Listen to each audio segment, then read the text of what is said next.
I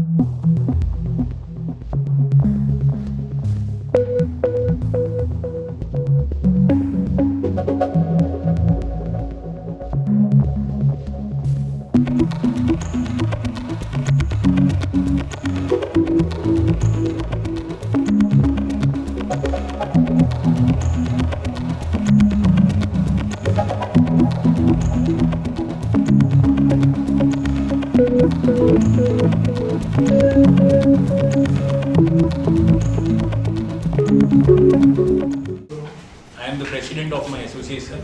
Myself is Naresh Ji.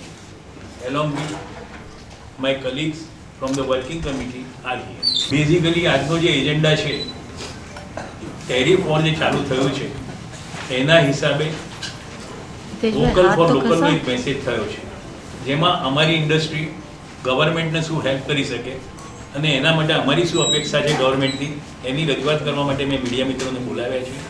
તમે બધા આવ્યા એ બદલ હું તમારો ખૂબ ખૂબ આભારી છું. અમે લોકો સ્મોલ સ્કેલ ડિટર્જન્ટ્સ ઇન્ડસ્ટ્રીઝ એસોસિએશન છીએ. અમારી શરૂઆત 2006માં થઈ હતી, ત્યારે મેમ્બરની સંખ્યા 15 થી 18 હતી. આજે એ સંખ્યા વધીને 500 પ્લસ છે. જ્યારે જીએસટીનો કાયદો નહોતો આવ્યો ત્યારે ટેક્સ સ્લેબમાં વેટ હતો. વેટ 15% હતી આ પ્રોડક્ટ ઉપર અને 12.36% એક્સાઇઝ હતી, એટલે ટોટલ ટેક્સનું ભારણ 27.36% હતું. સમયાંતરે જેવો જીએસટી આવ્યો અને જે તે વખતે સ્મોલ સ્કેલ ઇન્ડસ્ટ્રીને આ ટેક્સનું ભારણ કેવળ વેટનું જ હતું, કેમ કે એક્સાઇઝમાં 1.5 કરોડનું એક્ઝેમ્પશન હતું. એટલે મોટાભાગની ઇન્ડસ્ટ્રી કેમ કે 12.36%નો સ્લેબ બેર ના કરી શકે, એટલે પોતાની જાતને રિસ્ટ્રિક્ટ કરીને 1.5 કરોડની અંદર જ સેલથી ઉપર વધી નહોતા શકતા, કેમ કે પછી એ લોકો કોમ્પિટિટિવ નહોતા રહી શકતા. જીએસટીનો કાયદો આવ્યો એટલે એમાં 27.36%નો સ્લેબ 18%નો થઈ ગયો છે. અને અમારી સાથે શું થયું કે અમે જે 15%માં હતા એમને અમારે 18%માં જવું પડ્યું, અને 27.36% વાળા હતા એમને 18%નો સ્લેબ આવ્યો. એટલે એ લોકોને ટેક્સનું ભારણ અમારા કરતાં 9.36% ઘટ્યું છે. એટલે જીએસટી આવ્યા પછી અમે લોકો જે થોડા ઘણા બી કોમ્પિટિટિવ હતા, અમારી કોમ્પિટિટિવનેસ ઓછી થઈ છે. અમારી રજૂઆત ગવર્મેન્ટને એટલી જ છે કે અત્યારે જે આ રેશનલાઇઝેશન ઓફ જીએસટી થવા જઈ રહ્યું છે, કે જેમાં 5%, 12%, 18% અને 28%માંથી 12% અને 28%ને એબોલિશ કરીને ગવર્મેન્ટ 18% અને 5%ના સ્લેબ રાખવા માંગે છે. અમારી કેવળ એક જ વિનંતી છે કે જો અમારી ઇન્ડસ્ટ્રીને 18%ના બદલે આ 5%ના સ્લેબમાં લેવામાં આવે તો અમે ઘણા બધા કોમ્પિટિટિવ થઈ શકીશું. અને કોમ્પિટિટિવ થવાથી જે આ માર્કેટ અત્યારે 40,000 કરોડ રૂપિયાનું છે એવું હું એઝ્યુમ કરીએ છીએ કે 1 લાખ કરોડ સુધી પહોંચી શકીએ. એટલે અમારી આ રજૂઆત અમે prime minister of India, finance ministry, commerce ministry બધાને મેલથી 22 ઓગસ્ટના રોજ કરેલ છે.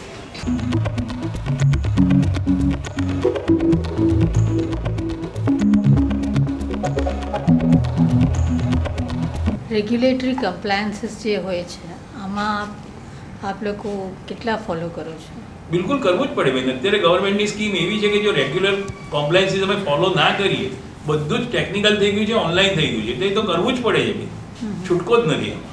અને એ બહુ સારું છે, એનાથી ઘણો બધો ફેર પડે છે એનાથી. અને હા બોલો. વાતચીત કયા સ્ટેજ ઉપર છે આપને? અત્યારે અમારી વાતચીતમાં મેલિંગ કરેલું છે ગવર્મેન્ટને, એનાથી આગળ ડેવલપમેન્ટ શું થયું છે અમને આઈડિયા નથી. મીડિયાના સપોર્ટથી કદાચ આ મેસેજ ગવર્મેન્ટ સુધી પહોંચે તો આગળ વધી શકીએ. What will be your next step? તો પછી અમારો જે સ્લેબ હશે કે અમને જે રો મટીરિયલમાં અત્યારે જે મેળવવામાં તકલીફો પડી રહી છે અને રો મટીરિયલના રેટ્સ મલ્ટીનેશનલ કે જે હ્યુજ કન્ઝ્યુમર્સ છે એને જેટલા બેનિફિટમાં મળે છે એની રજૂઆતો અમે કરવાની તૈયારીમાં છીએ કે અમને એ મટીરિયલ એ રીતે મળે. આપ ક્યાંથી લો છો? શું છે રો મટીરિયલ? અત્યારે મોટાભાગનું અમારી જે સોર્સિંગ થઈ રહ્યું છે મેડમ, અમારી ઇન્ડસ્ટ્રીનો સૌથી મોટું જે છે ને લેપ્સા is the basic raw material કે જેની કોસ્ટ લગભગ 50 થી 55% અમારા કોસ્ટિંગમાં આવતી હોય છે. અને લેપ્સા મેન્યુફેક્ચરર્સ જે છે એ 5 કે 7 જ છે, અને એમનું જે રો મટીરિયલ છે ક્યાંક તો ઇમ્પોર્ટ કરે છે અથવા રિફાઇનરી બેઝ છે. પણ એમની એક એજન્ટ કે 80 થી 90% મટીરિયલ એ લોકો કેમ કે 80 થી 90% જે યુઝર છે એમને એક સારા રેટથી આપી દે છે, ફાયદા છે. બાકીનું જે એમનું નુકસાન છે એ ઓછો પ્રોફિટ છે એ અમારાથી કવર કરવાનો પ્રયત્ન કરે. All of you are mostly unbranded? No, we are having our own brand. Acha. We have registered our brands. Okay. We have registered our brand, Most of the people are doing their business in their own brands. What should be the scale of your units, like rising from lowest to the maximum? Again, please.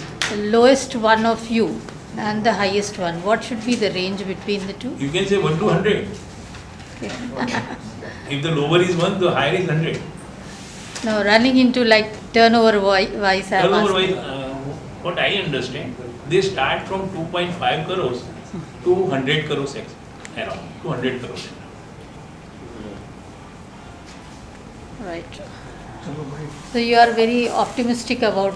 Definitely your- optimistic. Definitely optimistic. If the government helps us to support this thing, from bringing 18% to 5%, but that up to a limit up to 100 crores also. If this 5% is being passed on to the multinational, again we will be helpless Yes. to help the government. What are the undercurrents?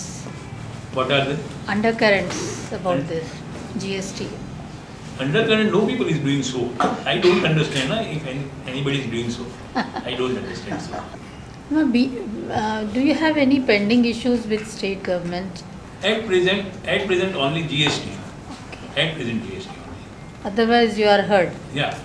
વિશાલ મહેશ્વરી મારું નામ છે. હું સભ્ય છું અને અહીંયા બહુ વર્ષોથી જોડાયેલા છે અને અમારી જે ડિમાન્ડ છે MSME સેક્ટર માટેની સ્પેશિયલી R&D લેબ માટેની છે જે ગવર્મેન્ટ એપ્રુવડ હોય અને ડિટર્જન્ટ પ્રોડક્ટને સ્પેશિયલાઇઝડ કરીને થાય જેનાથી અમે શું બનાવી રહ્યા છે અમને ખબર પડે અને અમને અશ્યોરન્સ થાય કે ગવર્મેન્ટ એપ્રુવડ છે એટલે ભવિષ્યમાં અમારે જે એક્સપોર્ટ કરવાની પણ ગણતરી હોય છે એ અમે કરી શકીએ. અત્યારે કેવી રીતે આપ કરો છો એના વગર? હમણાં આઉટસોર્સિંગ હોય છે અમારું. અહીંયા જે લેબ્સ હોય છે એમાં અમે આઉટસોર્સિંગ સેમ્પલ મોકલીએ છીએ અને ટ્રાયલ કરાવીએ છીએ. જો લિબરલાઇઝેશન આજે રેશનલાઇઝેશનનો ફાયદો મળશે તો આપને you can take that step. Definitely આ માત્ર R&D સુધી નથી, અમે જેટલું એમ્પ્લોયમેન્ટ આપી રહ્યા છે એ પણ એક બહુ ઇમ્પોર્ટન્ટ વસ્તુ છે કારણ કે સ્મોલ સ્કેલ હોવા છતાં પણ અમે પર મશીન 20 મિનિમમ મેન પાવરને હાયર કરી રહ્યા છે. તો તમે સમજી શકો છો કે અમે એમ્પ્લોયમેન્ટ પણ આપી રહ્યા છે, અમે રેવન્યુ પણ આપી રહ્યા છે. જો 5%માં આવીશું તો મારું માનવું એવું છે કે ગવર્મેન્ટ અને અમારા માટે વિન વિન સિચ્યુએશન છે કારણ કે ઓવરઓલ GST જે ઓછા કરી રહ્યા છે એના એટલા ને એટલા અમે ટર્નઓવર વધારીને તમને આપી શકીશું. What is the turnover of your association? Right now what we have understood is 40 crores and we expect around 1 lakh crores.